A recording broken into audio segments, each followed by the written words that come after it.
Hello YouTube, Fox here.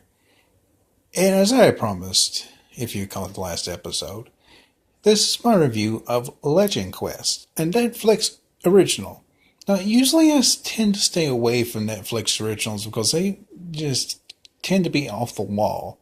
But this one kept coming up in my recommended queue on Netflix, so I started watching it, and I was shocked to say that it's not half bad to be a kid's show. Now, I will admit that every now and then I find myself watching kids' shows when there's nothing else on. But this one, I really like. It really doesn't go into quite the detail I'd hoped it would, because there are still a few elements in the show that tend to make no sense. But hopefully, Netflix will bring out a season 2 that will go further into the backstory of the whole show. Now, if you don't know what it is, it's basically centered around a Mexican boy named Leo from about the 19th century, according to the Netflix's little blurb. And he has to fight this thing called Quetzalcoatl. Now, I'm not sure if this is kind of a Mayan Aztec thing, kind of both, or just Mayan. I've yet to look that one up. But however, I did look up what they call a brihe. Let me tell you, that was a trip. A brihe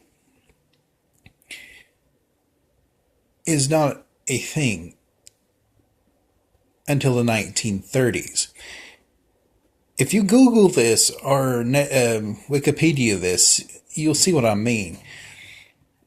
This guy in the 1930s had a real bad fever, and he had a fever dream, and he dreamed up these mixed matched animals that kept saying a brihe, a brihe. So, when he got better, he started making art into what he considered a brihe. He started mix matching animals, making them into sculptures, paintings, everything. And then all of a sudden, you have a part of Mexican culture that, in a way, when I first saw this thing, I thought it was Mayan. In fact, when I Googled it, I was really expecting to see a Mayan backstory, but when I saw that it had nothing to do with a Mayan culture, and in fact was a part of a fever dream by this artist from the 1930s, I'm like, wow.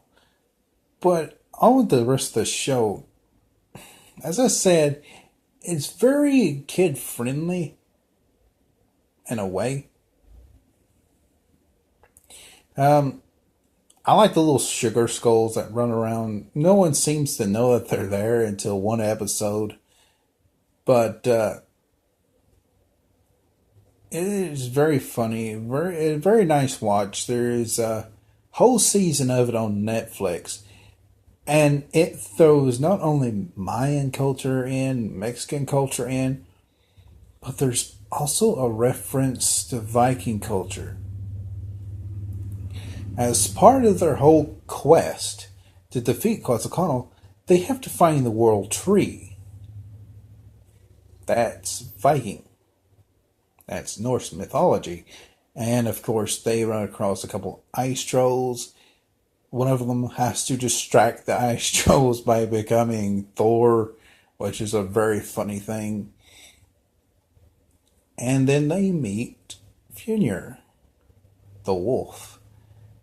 And it is it's a very deep show. I just wish they would have went a little bit deeper behind who this brotherhood is. Spoiler warning, I'm sorry. But Leo is trying to fight Quetzalcoatl. Now there's this brotherhood that is also trying to fight Quetzalcoatl, but they're waiting for the chosen one, i.e., Leo. But the show really never does say where the Brotherhood was founded, what their whole belief system is, and it kind of falls a little short.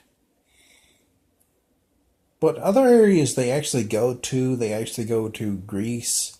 They have to fight the ghost of Medusa, which is kind of funny storyline. Then they even go to Japan, fight Godzilla, and one of the characters is trying to talk the. I'm not for sure what they called him, what you would call him, but I'm just going to call it like I see it. He's a prince of this town, and one of the characters convinces the prince to fulfill his destiny, take up this sword, and fight the monster. Sure, okay, I wasn't expecting much. Just the guy gets the sword, goes out, and slays the beast. But in fact, he turns into full-on Power Ranger mode, which I thought was kind of funny. Now, the other characters, besides Leo and Abrihave, the other two characters, or three characters, excuse me, is a girl trapped in the coma. Sorry, spoiler.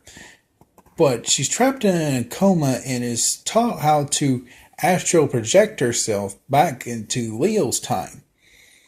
In fact, I cannot pronounce her name. I'm so sorry. But she projects herself back to Leo to help him on his quest. The other one is a conquistador. I am so sorry. I cannot pronounce that sometimes. Who, in one of the shows, is actually a charlatan. Just trying to make a few bucks off of the whole thing. I will run the monster out of your town for a fee. Now, another character that comes onto the scene is called Marcella. Now, that one I can't, I can't pronounce. But when I first saw this girl in the first episode, I kind of sort of thought it was kind of sort of like the way she looks, her outfit, her costume in the show almost reminds me of what a Romani or a traveler, or I really hate to use this word, a gypsy would wear. And in fact, later on in the show, you find out that she is in fact a witch. So I don't know exactly where they was going with her design.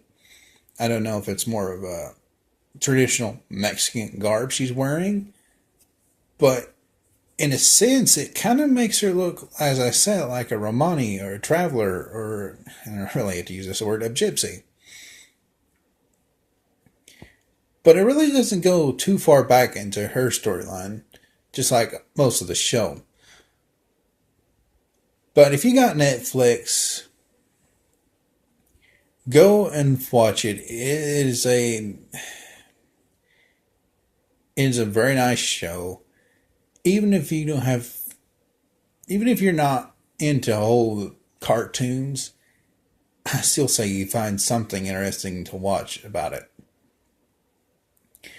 You know, this also kind of gave me a kind of glimpse into Mayan and what's it called? I don't want to say ancient, but old Mexican culture. Because there is a lot of references to that. There's a lot of references to, like I said,